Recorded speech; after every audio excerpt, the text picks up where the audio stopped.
Last time we explored the origins of the Trans-Allegheny Asylum, its ambiguous beginnings, and the shadows that lurk beneath its grand facade. Now we venture deeper into its heart, into the wards where the patients lived, and in many cases died. I am your host, John M. Strobin, and we are exploring the supernatural in episode 2, The Weight of Wards. Estimates for the number of deaths at the Trans-Allegheny Lunatic Asylum vary. There isn't a precise official count available. However, based on historical accounts and expert estimations, there is a historian from Weston State Hospital, he's an expert, Titus Swan, estimates that the number of deaths could be in or above the 5-figure range, suggesting that 10,000 deaths occurred during its 130 years of operation from 1864 until 1994. It's widely acknowledged that a large number of patients died within the asylum's walls due to various factors, including disease, harsh treatments, overcrowding, violence, and neglect. Thousands of patients who died at the asylum and were unclaimed by the family were buried in unmarked graves on the hill overlooking the facility. While the state attempted to exhume and identify these remains, the effort was discontinued after 4,000 sets of remains were found, indicating a very high death toll. Therefore, while an exact figure is elusive, it is clear that thousands and likely tens of thousands of patients died at the Trans-Allegheny Lunatic Asylum throughout its history. This high mortality rate contributes significantly to its reputation as a haunted location. Imagine I can't pronounce this word, cacophony within these walls, hundreds of souls, each grappling with their own internal battles, confined within these narrow corridors. The air itself seems heavy with the residual energy of despair, a testament of the often inhumane conditions endured within. Overcrowding was rampant.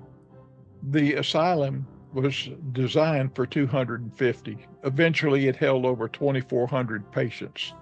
This led to severe strain on the resources and a decline in the quality of the care. Treatments often based on limited understanding of mental illness at the time could be barbaric. Lobotomies, hydrotherapy, electroshock therapy, and these were not uncommon practices. While some were intended to help, the reality was far more brutal.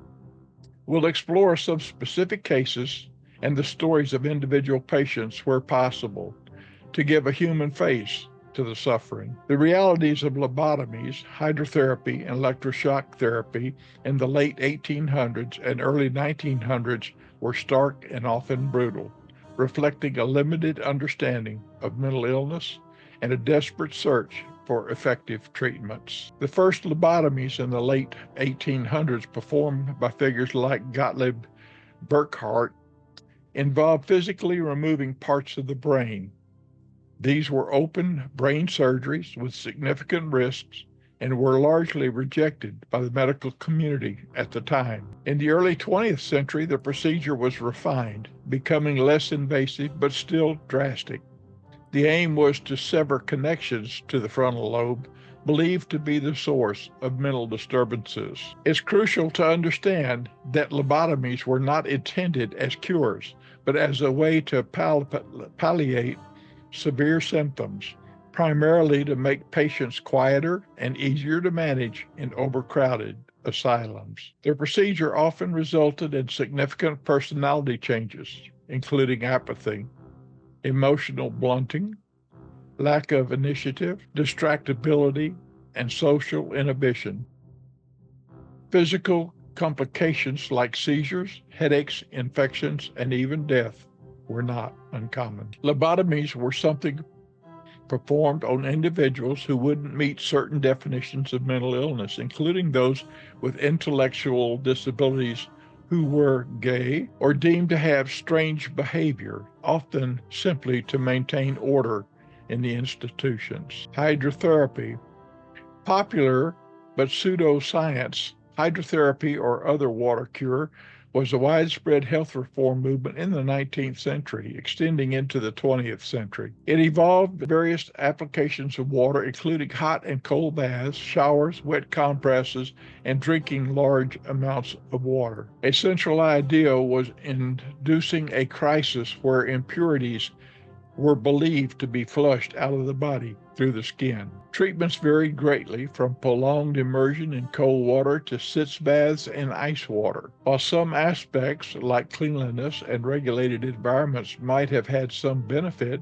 extreme temperature treatments could be physically distressing, potentially harmful, especially for weakened individuals. The movement often linked health with morality, viewing unhealthy living as sinful. While proponents claimed success for a vast array of ailments, hydrotherapy lacked scientific validation and was considered pseudoscience. Electric shock therapy, or ECT, was pioneered in the late 1930s by Italian psychiatrists Ugo Cerletti and Luigi Bini, drawing inspiration from observations of epilepsy and earlier attempts at inducing seizures chemically.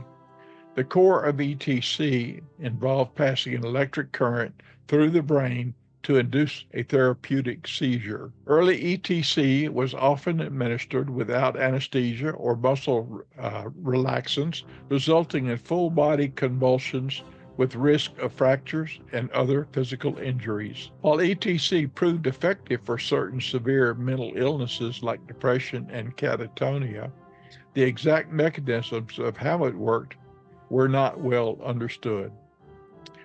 Due to its dramatic nature and portrayal in future culture, ETC was often viewed with fear and controversy, despite its therapeutic benefits for some individuals when other treatments failed. In summary, these treatments in the late 1800s and 1900s reflect a period of both innovation and desperation in the face of poorly understood and often devastating mental illness.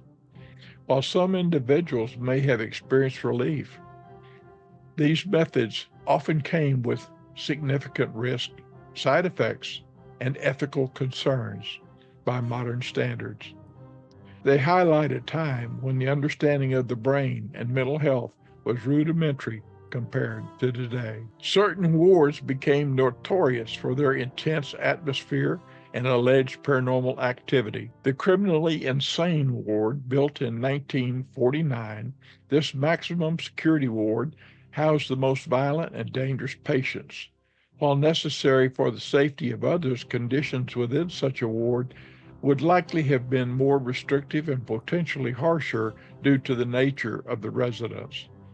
This was in the forensics building. The geriatric ward, reports suggest poor conditions in various wards, and the geriatric ward, like others, suffered from overcrowding and understaffing, which would have been a place of significant suffering for the elderly patients.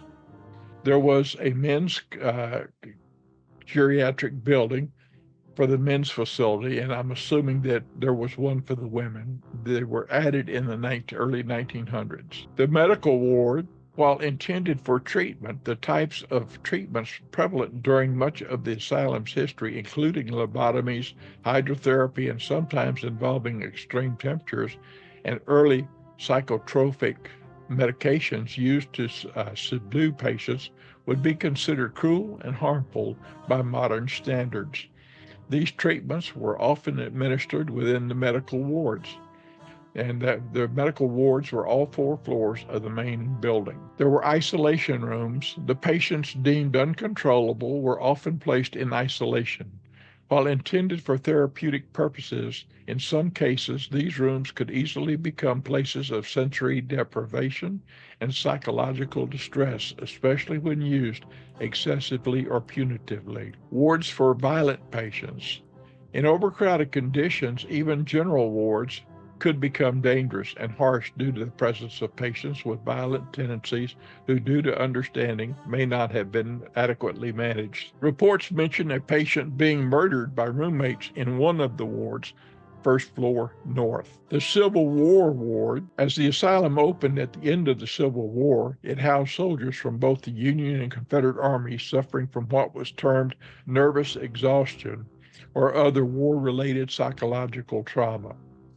The Civil War ward is a location often mentioned in paranormal claims. It's on the first floor in the South. It's important to understand that the cruelty wasn't always intentionally malicious in the early days, but rather a result of lack of understanding of mental illness, overcrowding, underfunding, and the use of what are now considered barbaric treatments.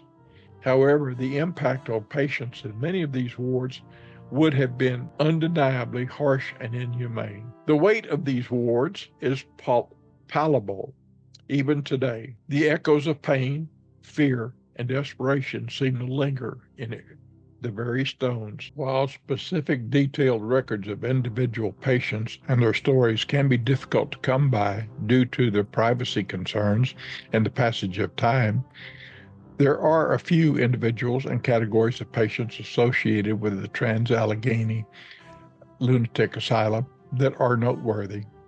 Daniel Johnston was a well-regarded singer, songwriter, musician, and artist who reportedly was a patient at the hospital during the late 1980s. He was the subject of the acclaimed 2005 documentary, The Devil and Daniel Johnston. Orville Brown, aka the Clay County Wild Man. While details are scarce, he is mentioned as one of the notable patients of the asylum, suggesting his case was significant enough to be remembered locally. The Philippi mummies refers to the naturally mummified remains of two patients discovered at the asylum. Their unique preservation garnered significant local and historical interest. Civil War soldiers, as the asylum opened during the Civil War, well, just after the Civil War, it housed soldiers from both the Union and the Confederate armies suffering from what was termed nervous exhaustion or other war-related psychological trauma. The Civil War ward is a location often mentioned in paranormal claims. Patients admitted for unusual reasons. Historical records indicate that individuals were sometimes admitted for reasons that seem bizarre by today's standards, such as novel reading, jealousy and religion, imaginary female trouble, or even being kicked in the head by a horse. These cases highlight the limited understanding of mental health at the time. The weight of these wards is palpable even today. The echoes of pain, fear, and desperation seem to linger in the very stones. Join us next time as we delve into the specific paranormal encounters reported within the asylum's walls.